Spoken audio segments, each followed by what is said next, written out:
Gostaria de chamar aqui o Dr. Leandro Valadares, da AGU.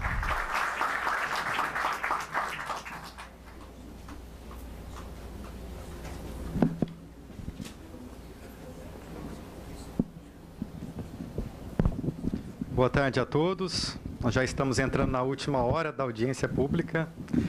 Sei que ainda tem alguns para falar, então serei breve. Antes de mais nada, quero louvar a iniciativa do MPF do Rio de Janeiro de fazer essa audiência, já que é um tema que realmente interessa não somente aos membros desse grupo religioso, mas a todos os 200 milhões de brasileiros. Já que o que está em jogo aqui é o direito do paciente e as suas escolhas existenciais. Então, sou membro da AGU, Advocacia Geral da União, e me interesso muito por esse tema. Já estudo ele há quase 20 anos, tenho alguns artigos também sobre esse tema, então, eis o motivo de eu estar aqui. Mas o meu tema hoje vai ser bem objetivo. É sobre a autonomia privada do paciente. O que é a autonomia? É a sua autodeterminação. Direito que o paciente tem de fazer as suas próprias escolhas, sem nenhuma interferência. Bem, estamos todos de acordo que deve-se respeitar a autonomia do paciente. Não vi ninguém até agora que foi contra isso. Mas o ponto aqui é o seguinte: e num caso onde você permitir que esse paciente exerça sua autonomia, possa causar um dano irreversível ou até a morte desse paciente. Ou seja, será que existe algum limite da autonomia do paciente? Será que o Estado ele pode impedir uma escolha existencial quando um cidadão ele faz uma escolha que vai de encontro à sua vida? Então, acho que essa é a grande questão que agora se coloca. Bem, quando se fala dos direitos humanos, muito já se falou aqui, e a gente não pode esquecer da base de todos eles. Igual esse prédio tem uma fundação, estamos aqui no 6º andar, existe uma base para todos os direitos do cidadão, que é a dignidade da pessoa humana. É um princípio. E isso nos leva aos outros direitos que emanam da dignidade humana. O direito à privacidade, o direito à vida, o direito à liberdade, o direito à igualdade e o direito ao acesso à saúde. Então, esse é o quadro que nós temos. Direitos humanos. E o que nós temos que nos perguntar é se cabe aqui alguma limitação. Então, do ponto de vista médico, o que significa o direito à vida? Do ponto de vista médico, é preservar a vida biológica do paciente. Isso a todo custo. O médico jura lá que vai salvar a vida do paciente. Isso tem como base o princípio da bioética da beneficência. Então, o médico entende o que é melhor para o seu paciente, então ele faz de tudo. E num caso de iminente risco de morte, ele se sente no direito de passar por cima da autonomia do seu paciente. Mas do ponto de vista jurídico, o que é o direito à vida? É apenas o aspecto biológico? Não. Do ponto de vista jurídico, o direito à vida significa uma vida com dignidade, significa a autonomia da pessoa. Ou seja, permitir que a pessoa faça suas próprias escolhas. Daí vem o direito à liberdade religiosa. Que isso significa que quando você faz uma escolha existencial com base numa crença, isso então tem um peso ainda maior. Diante disso, pode-se afirmar que não existe meia autonomia. Ou você vai olhar para o seu paciente ou para o cidadão como sendo autônomo nas suas escolhas, ou não, independente do estado emergencial onde ele se encontra. E quem é que disse isso?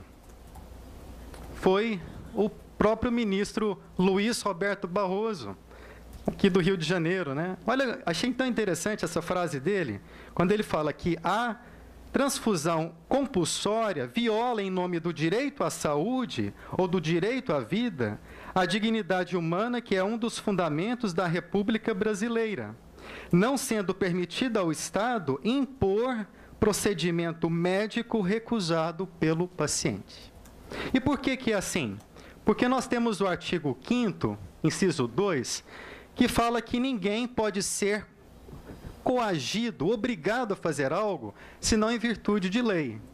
Existe alguma lei que impõe ao cidadão, em estado de iminente risco de morte, ele ser transfundido à força? Não existe essa lei. E é por isso que o Estado não impede que alguém vá dar uma ajuda humanitária lá na Síria, correndo um alto risco de vida, ou não impede que vocês talvez pulem aqui lá do morro aqui do Rio de Janeiro de paraquedas. Alguns já morreram nessa prática, mas é livre. Então, se não se impede que um cidadão coloque em risco a sua vida, porque ele escolhe assim entender, talvez pela prática de um esporte radical, um hobby, uma aventura, se permite isso. Por que no caso de um paciente que está lutando para viver, porque ele está no hospital, ele buscou auxílio médico, ele busca a vida, mas não apenas uma vida do aspecto biológico, uma vida com dignidade, em respeito à sua consciência, em respeito à sua liberdade religiosa. É por isso que, voltando naquela pergunta, o Estado não tem o direito de impedir o paciente. Se é para se tratar de modo autônomo, o paciente, quer você e eu concordemos com esta religião ou não, temos que respeitar a vontade do paciente. Se ele estiver lúcido, capaz, e expressou de uma forma livre, por meio do seu livre consentimento informado, que ele não quer ser transfundido em hipótese alguma. Isso é algo inegociável. E eles fazem isso. Eles preenchem um documento que, mesmo que eles estejam inconscientes no hospital, ali tem um documento que eles já fizeram anteriormente, que diz que eles não querem, não vão aceitar de forma alguma uma transfusão. Então, neste caso, deve-se respeitar a vontade do paciente. Por fim, os 3 pontos, então, que ficam para que todos nós possamos refletir estamos no século XXI, não vigora mais aquela ideia da bioética da beneficência. Ou seja, se eu quero fazer o melhor para o paciente, é na visão do paciente, não na visão imposta pelo médico. Segundo, quando se fala que o direito à vida é superior a todos os outros direitos, temos que tomar muito cuidado com essa visão superficial, simplista, de abordar o assunto. Porque, por vezes, isso mascara o que já foi falado aqui hoje, e eu assino embaixo. Intolerância religiosa, preconceito religioso. Se você chega no hospital e fala assim, não quero sangue em hipótese alguma, e não diz a sua religião, você pode falar, sou ateu, mas não quero. Vão respeitar. Mas se você diz, eu sou testemunha de Jeová, paciente problema, paciente problema, é assim que eles encaram. Eu tenho visto isso no meu próprio serviço público, infelizmente, naqueles centros médicos hospitalares das universidades federais. Infelizmente, isso é uma realidade. E eu sou absolutamente contra essa visão. E, por fim, como já foi dito, não existe meia autonomia. Ou você vai respeitar o direito soberano do paciente, tomar as suas próprias escolhas e decisões existenciais ou não. Por quê? Porque não depende do estado de saúde do paciente. Se a sua livre vontade foi expressa, e se isso é respaldado pela liberdade religiosa, que é assegurada na Constituição Federal, não há que se discutir. Portanto, eu entendo que é totalmente inconstitucional a resolução 1021 do CFM. Isso já foi falado aqui pelo próprio CFM, não falou essa palavra inconstitucional, mas eles reconhecem isso. Agora, apenas um alerta. não basta que eles revoguem a 1021. É importante que o CFM respeite a autonomia do paciente. Não tem essa do iminente risco de morte. Se ele declarou a sua vontade no seu livre consentimento informado, tem que se respeitar.